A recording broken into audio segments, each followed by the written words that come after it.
मो पारिषद आज सांबादिक सम्मेलन डाकी माननीय विधायक जो मो विरोध में और पारिषद विरोध में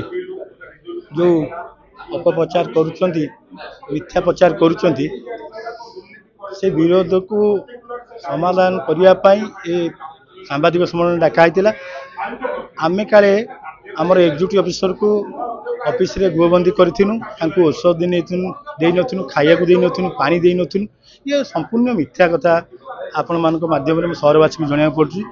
सहित गोटे कथा कही रखी माने ज्वलंता उदाहरण सीसीटीवी फुटेज रे सीसीटीवी फुटेज सत्य सत्याकता अच्छी से सत्य सत्य आधार को करी आमे ये जोटा मिथ्या कथा कहते आपको उठाई सांबादिक सम्मेलन आज करें निश्चित भाव बाधक सजा हो जी बाधक सजा हो अनुरोध करमी ये सहर हूँ व्यासनगर सहर भाईचारा सहर आसतु मिलमिशी 26 कोटी वार्ड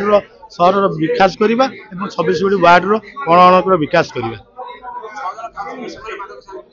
निश्चित भाव विद्या धरिकी प्रेसर पकाउछन्ति टेंडर प्रक्रिया बंद करने यहाँ आगामी दिन में यदि टेंडर आम न करूँ 15 दिन समय देमु बड़ आंदोलन करिया बोली आम पारिषद आम भितर आलोचना करूँ मो 4 number ward councillor Rashmita Khuntia मु कहवाक चाहूँगी जे आमर जो 2-3 वर्ष है जो कम जो हो पार जो रही जाइए तार कम आम वार्ड रे बहुत पानी जमिके रास्तार लोक जापार तेणुक कम तो निहाती दरकार तेणुक आम चाहूँ शीघ्र टेंडर करके कमटा हेले रिपेयरिंग रोड गुड़ा आमर हो बहुत डस्ट भी सब पड़ो बहुत लोक भी खाल पानी भी रोच आज्ञा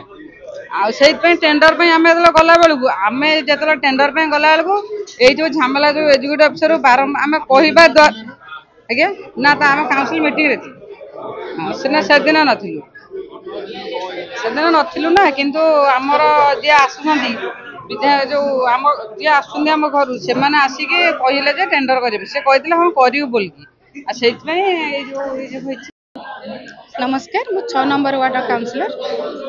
सुजाता प्रियदर्शिनी परिडा सर्वप्रथमे मु कहबी मान्यवर विधायक मोर गोटे प्रश्न सी जो कही व्यासनगर म्युनिसिपालिटी अण काउंसिलर माने जाई बदमाशी कर आमे तो जने महिला आम आम स्वामी पुओ पुतुरा जीवाटा स्वाभाविक जेहेतु विधायक जने पुरुष किंतु तांको भाई पुतुरा आउ अन्य सांग साथी से माने कहीं जाई सरकारी अनुष्ठान हाकिमदारी करछन्ती आर कौन हम कौन कार्यानुष्ठान रही आपण मैंने तो यहाँ समस्ते जानी आम टेंडर पास होनी निश्चय किसी चाप रही व्यासनगर उन्नति पथर कहार बाधक रही आपण मैंने समस्ते जानी एटा भी खुलास होती आज आपको कौन कहबी आमर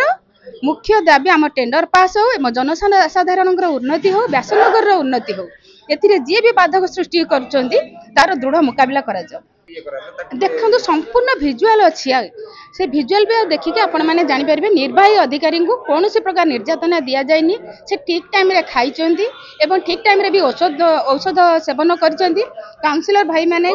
आमर जी सब थिले समस्ते अपेक्षा कर रही निज निजर दाबी बा मत से रखिंट ए कौन मिथ्या अभियोग ना काउंसिलर मैंने किसी दुर्व्यवहार कर